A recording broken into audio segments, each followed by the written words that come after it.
Pro-Palestine activists in Scotland storm a factory of an aircraft parts manufacturer in Musselburgh, 5 miles east of Edinburgh. Footage on social media shows activists dismantling machinery inside the factory with hammers. According to the Middle East Eye, the activists targeted the factory as it supplies parts to Leonardo, an arms manufacturer company supplying military equipment and training aircraft to Israel. Leonardo produces laser targeting systems used in F-35 jets and supplies military equipment and training aircraft to the Israeli military.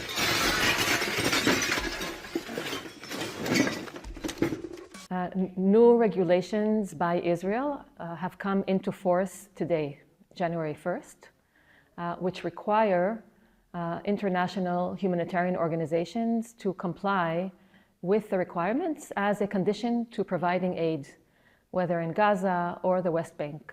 Now, these requirements include, among others, giving extensive details about all staff, including family members. So these requirements are now a condition for providing aid, which means that many organizations, those who have decided they will not be able to do so, that they can no longer provide aid, they will have to wrap up their operations by March.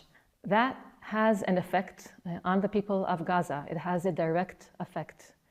It means that international organizations that have expertise, that are known around the world for providing humanitarian aid, that have expertise in Gaza itself, that have the trust of the community there, that have connections, will no longer be able to do what they have done until now, with very significant effect on the population. So we're seeing here, this is the deregistration and the implementing of these regulations and adding additional obstacles on these organizations comes on top of a context of weaponizing the delivery of aid as part of a broader systemic dismantling of civilian life in Gaza.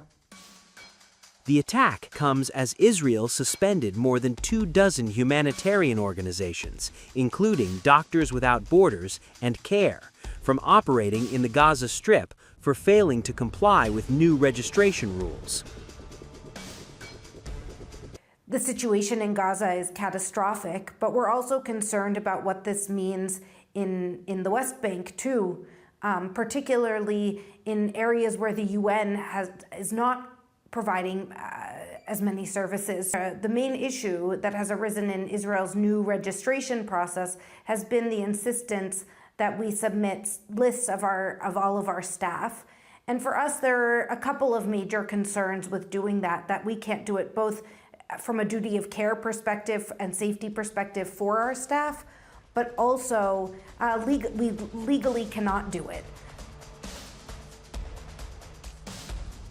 Israel says the rules are aimed at preventing Hamas and other militant groups from infiltrating the aid organizations.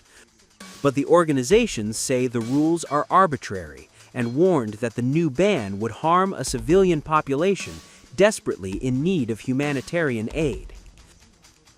The Gaza Health Ministry, part of the Hamas-run government, said on Monday that 71,266 Palestinians have been killed in Gaza.